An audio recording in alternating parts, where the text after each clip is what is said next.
Planning officials at Manchester Village are embarking on a study of two sites in the village, along with a look at traffic patterns, parking, and key intersections in the center of Manchester's birthplace. The study, which is funded through a municipal planning grant from the state's Agency of Commerce and Community Development, will identify possible ways to repurpose two underused historic sites in the village center, as well as potential improvements for its central intersection. The Bennington County Regional Commission is working with the village planners as a consultant on the project. Specifically, the study will explore what are the possible uses for the former county courthouse at the corner of Union and Main Streets, which currently houses the village's municipal offices, but is owned by the town of Manchester. Another site is the recently demolished Music Hall, which is currently owned by the Equinox Resort. And if both sites are redeveloped for other uses eventually, how does that affect parking and traffic flow through these main arteries? The study will also take a look at the nearby intersection of Main Street, West Road, and Seminary Avenue to see if there are possible improvements that could be made there. Biking and pedestrian infrastructure will also be explored. An initial public meeting was held on July 14th where the scope of the study was described by Catherine Briers and Mark Anders of the Regional Commission. We had a chance to talk with Audrey Koloff, the chairwoman of the Village Planning Commission, and Richard Heilman, the Commission's vice chairman, along with Mark Anders, a planner with the county's Regional Commission, who explained more about what was underway. Vice Chairman Heilman described what got the idea for the study started.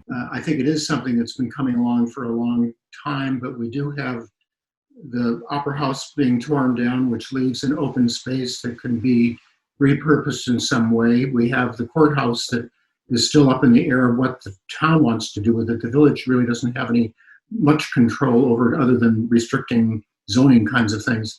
But that is an issue. And Burr and Burton, with its ever-increasing busyness and traffic, I think has created a lot of concerns by some of the residents along that area and the intersection by the old library and where Seminary Avenue come in being an issue. So we were looking at a time when if we were able to do some long-range planning, it was a way of looking at this core portion of the village and trying to think of what would be an ideal scenario if we could move ahead with something that would help with traffic, pedestrian traffic, bicycles, and the use of those public places without being a burden on the village in terms of parking and traffic issues.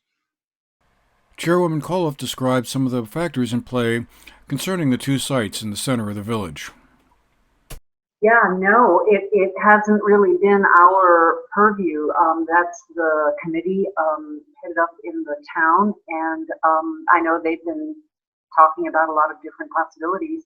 I think it makes sense to keep a place for the village to have meetings there, public access and such. It is right in the center of town. So if in their plans they're able to maintain that, I think that would be a really good thing.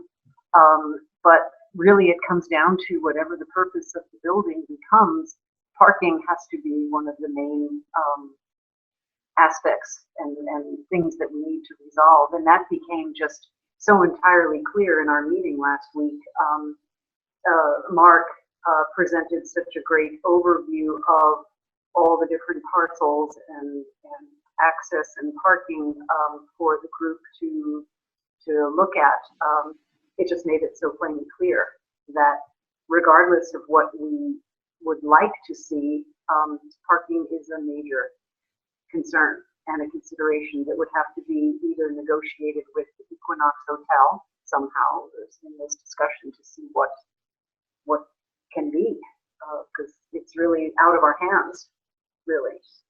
Both stressed they were starting the study with no preconceived ideas on what to do at the Main Street, West Road, and Seminary Avenue intersection. My feeling at this point is, this is a planning study. And, I think it's a little premature to be trying to jump to solutions before we actually do the study. Yeah, and I had received a communication from one resident who was arguing about, you shouldn't be planning to put in a rotary or a roundabout. And, the answer is exactly as Rich said, this is a study. this is a municipal planning grant study.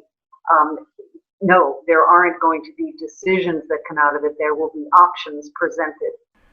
Mark Anders of the BCRC also spoke to the issue of biking through the village. We're going to certainly look at it. We're going to look at how wide the right of way is, and sketch out a couple of options. There's always a way to make it better to bike if there's enough of a commitment to it.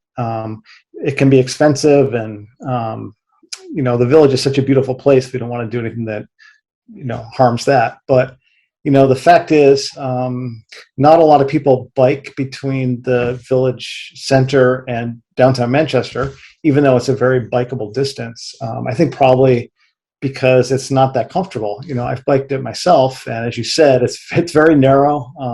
You always feel like you're in the way. And there are a lot of really great new designs that are now approved for use in the United States, things like cycle tracks. So, we can present those as ways to improve cycling. The more we make cycling an attractive and inviting alternative, the more people will do it. And of course, somebody on a bike, whenever they substitute a car trip for a bike trip, that's good. And I'm also thinking about the school. A lot of traffic is kids getting picked up and dropped off. So if we can convert any of those trips to kids biking themselves to school, that's great. A survey for village residents, as well as anyone else who might wish to weigh in, can be found on the BCRC's website at www.bcrcvt.org/Manchester Village Study. The planners are hoping to get as much feedback as possible from the public to help steer the study. A public meeting in December will be the next major milestone. The information will eventually be gathered into a draft report, which will be presented early next year, with a final report hopefully finished by March of 2022. For the GNAT-TV News Project, I'm Andrew McKeever.